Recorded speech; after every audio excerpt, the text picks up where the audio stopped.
Hello, welcome to our presentation on how to create a video for the 3-Minute Graduate Showcase. My name is Greg Oakes, and I'm the Graduate Program Director for the College of Arts and Sciences. And joining me tonight is Dr. Jack Taraki, who's Dean of the Graduate School. I'm going to tell you a little bit about how you might think about presenting the style, the format for your video. And Dr. Taraki is going to say a little bit about content. So I'm going to hand it over to him, and then he's going to hand it back to me. Great. Thank you, Dr. Oakes. Greg, hello, everybody. We're really glad that you're going to be participating in the 3-Minute Graduate Showcase this year. We're really excited about this. It's been renamed from 3-Minute Thesis just to encourage students in all our graduate programs to participate. And basically, why do we do this? We do this because being able to discuss our work, our research, our creativity to a general audience is vital to the success of our work. It's vital to higher education, and it's also a big challenge. The more that we work on a subject, the deeper we go into our research, the harder it is sometimes to be able to explain what we're doing to a general audience. And that is really important for us to be able to do. So this is a wonderful professional development opportunity for you. So we look forward to your participation. So basically, you've got 3 minutes and you will submit a video to the graduate school. You've seen links for that in the flyers for the 3-Minute Graduate Showcase. You submit your video by March 26th, and it will be no longer than 3 minutes. You've got 2 different ways to do a video presentation. One way is like this, a Zoom, where you will share your screen and your one slide and hit record. And in that way, your face and your slide are visual the entire time. Another way to do your video presentation is to stand in front of a slide, to stand in front of a screen, have someone film you with an iPhone or a camera, and you do your presentation that way. You're in front of camera the whole time, and your slide is there the entire time. Please review the 3-Minute Graduate Showcase guidelines that we sent out to all the students. It'll explain exactly how to do that and what you should bear in mind when you're doing that. So let me give you just a word about content. Your goal is to explain in 3 minutes why your work is important. That's it, 3 minutes. Your elevator speech. You can't go into too much detail, and you probably should avoid all the academic jargon or research terms that you're so used to saying. You want to be able to speak to a general audience. What if your family member asked you what you're working on, or your neighbor? How would you answer them? Approach it like you would a very, very short essay. I need to hook them.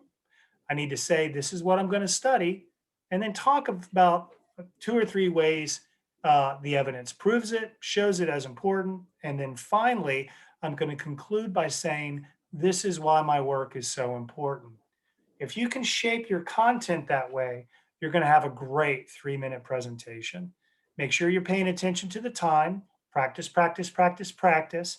And the video cannot be edited. So when you submit it, it needs to be one shot with no cuts, additions, or anything like that. So just practice a lot before you submit it.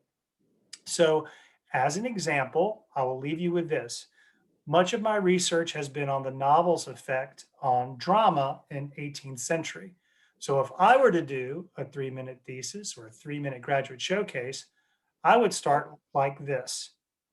How many of you like to read novels?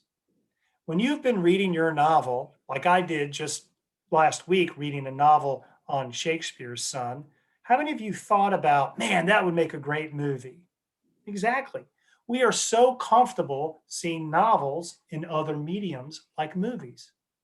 But did you know that there was a time where the novel was new and no one knew what the heck they were about? Well, plays to that point had been the most popular medium. My research focuses on how did playwrights adapt to the fact that novels were new and now so popular. My research focuses on 3 ways that playwrights adapted to this new literary context. And then off I would go. So you could see how I kind of tried to hook and then give a basic outline of what I was going to talk about. So that's kind of a general sense of how you could approach your content. Greg, you want to talk about some stylistic suggestions? Yes, I do, Jack. Thanks so much. Excuse me. And I'd like to say a little bit about my research too. So I'm going to.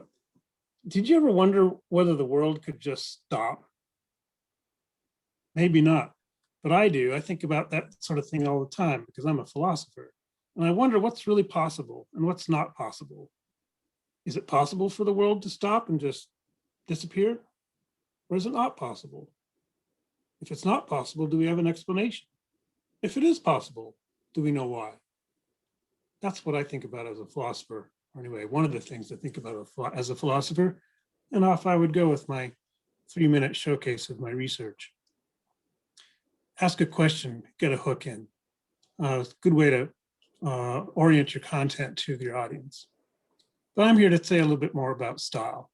So one of the most important things about style in presenting your research to an audience is to relax, to communicate with your audience as though they might be interested in what I'm talking about, as though I wanted to explain to them as persons and talk to them as persons and communicate with them as real people.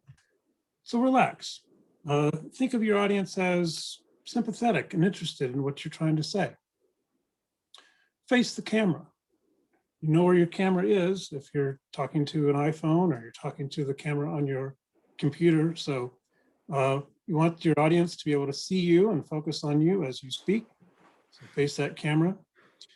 Jack mentioned practicing. Practicing is very important. So practice. Say your pitch, practice your pitch a number of times so that you can be fluid in its presentation.